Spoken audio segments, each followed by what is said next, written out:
ಈ ವಿಡಿಯೋದಲ್ಲಿ ಕೊಟ್ಟಿರುವ ಎರಡು ಸಂಖ್ಯೆಗಳ ಮಾಸಾ ಅ ಮತ್ತು ಲಾಸಾ ಅ ವನ್ನ ಕಂಡುಹಿಡಿಯುವ ಒಂದು ಒಳ್ಳೆ ವಿಧಾನವನ್ನ ತಿಳಿದುಕೊಳ್ಳೋಣ.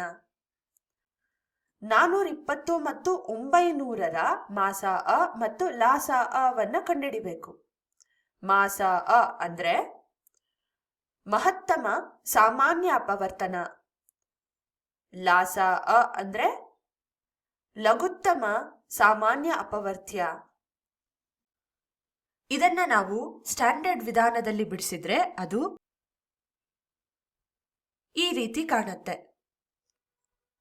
ಆದ್ರೆ ನಮ್ಮ ಗುರಿ ಬಂದು ಇಲ್ಲಿರುವ ಹಂತಗಳನ್ನ ಕಡಿಮೆ ಮಾಡೋದು. ಗಮನಿಸಿ, ಇಲ್ಲಿ ನಾವು ಪ್ರತಿ ಸಂಖ್ಯೆಯನ್ನ ಕೊನೆಯವರೆಗೂ ಅವಿಭಾಜ್ಯ ಅಪವರ್ತನಗಳಾಗಿ ಇಳಿಸ್ತಾ ಇದ್ದೇವೆ. ಈ ವಿಧಾನವನ್ನ ನಾವಿಲ್ಲೇ ಇಟ್ಕೊಳ್ಳೋಣ. ಈಗ ಬಲಬದಿಯಲ್ಲಿ ನಾವು 420 ಮತ್ತು 900ರನ್ನ ಒಟ್ಟಿಗೆ ತಗೊಳ್ಳೋಣ. ಈ ಎರಡೂ ಸಂಖ್ಯೆಗಳನ್ನ ಒಟ್ಟಿಗೆ ಎಷ್ಟು ಸಾಧ್ಯನೋ ಅಷ್ಟು ಅವಿಭಾಜ್ಯ ಅಪವರ್ತನಗಳಿಂದ ಭಾಗಿಸ್ತಾ ಹೋಗೋಣ.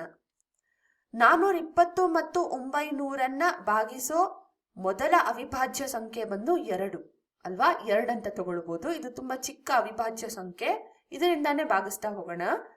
2ರಿಂದ ಭಾಗಿಸಿದಾಗ ನಮಗೆ 210 ಮತ್ತು 450 ಸಿಕ್ಕತ್ತೆ. ಇದನ್ನ ಕೂಡ ನಾವು 2ರಿಂದ ಭಾಗಿಸ್ಬೋದು. ಆಗ ನಮಗೆ 105 ಮತ್ತು 225 ಸಿಕ್ಕತ್ತೆ. 105 ಮತ್ತು 225ಅನ್ನ ನಾವು 2ರಿಂದ ಭಾಗಿಸ್ಲಿಕ್ಕೆ ಆಗಲ್ಲ. ಹಾಗಾಗಿ ಮುಂದಿನ ಅವಿಭಾಜ್ಯ ಸಂಖ್ಯೆಯಾದ 3ಅನ್ನ ತಗೊಳ್ಳೋಣ. 3ರಿಂದ ಭಾಗಿಸಿದಾಗ ನಮಗೆ ಸಿಗೋದು 35 ಮತ್ತು 75. 35 ಮತ್ತು 75ಅನ್ನ 3ರಿಂದ ಭಾಗಿಸ್ಲಿಕ್ಕೆ ಆಗಲ್ಲ. ಹಾಗಾಗಿ 5ರಿಂದ ಭಾಗಿಸೋಣ. 5 7 35, 5 15 75. 7 ಮತ್ತು 15 ಒಂದೇ ಮಗ್ಗಿಯಲ್ಲಿ ಕಂಡು ಬರಲ್ಲ. ಹಾಗಾಗಿ ನಾವು ಇಲ್ಲಿಗೆ ನಿಲ್ಲಿಸಬೇಕು. ನೋಡಿ, ನಮಗೆ ಇವಾಗ ಸಿಕ್ಕಿರುವ ಅವಿಭಾಜ್ಯ ಅಪವರ್ತನಗಳು ಈ ಸ್ಟ್ಯಾಂಡರ್ಡ್ ವಿಧಾನಕ್ಕಿಂತ ತುಂಬಾ ಚಿಕ್ಕದಾಗಿ ಕಾಣಿಸ್ತಾ ಇದೆ. ಈಗ 420 ಮತ್ತು 900ರ ಮಾಸಾ ಅ ವನ್ನ ಕಂಡುಹಿಡಿಯೋಣ. ಅದನ್ನ ಕಂಡುಹಿಡಿಯಲಿಕ್ಕೆ ಈ ಎರಡೂ ಸಂಖ್ಯೆಗಳ ಸಾಮಾನ್ಯ ಅಪವರ್ತನಗಳನ್ನ ನಾವು ಗುಣಿಸ್ಬೇಕು. ಅಂದ್ರೆ ಎಡಬದಿ ಕಾಲಂನಲ್ಲಿ ಕಂಡು ಬರ್ತಿದೆ ಅಲ್ವಾ, ಈ ಸಂಖ್ಯೆಗಳನ್ನ ಗುಣಿಸ್ಬೇಕು. ಆಗ ನಮಗೆ ಮಾಸಾ ಅ 60 ಅಂತ ಸಿಕ್ಕತ್ತೆ. ಲಾಸಾ ಅ ವನ್ನ ಕಂಡುಹಿಡಿಯೋದಕ್ಕೆ ನಾವು ಮಾಸಾ ಅಕ್ಕೆ ಬಳಸಿದ್ವಲ್ಲ ಆ ಎಲ್ಲ ಅಪವರ್ತನಗಳ ಜೊತೆ ಕಡೆಯಲ್ಲಿ ಭಾಗಿಸಲಾರದೆ ಬಿಟ್ವಲ್ವಾ 7 ಮತ್ತು 15, ಅವುಗಳನ್ನು ಕೂಡ ಗುಣಿಸ್ಬೇಕು.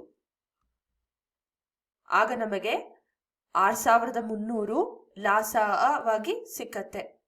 ನಾವು ನೋಡ್ಬೋದು, ಸ್ಟ್ಯಾಂಡರ್ಡ್ ವಿಧಾನದಲ್ಲೂ ಕೂಡ ನಮಗೆ ಇದೇ ಉತ್ತರಗಳೇ ಸಿಕ್ಕಿತ್ತು.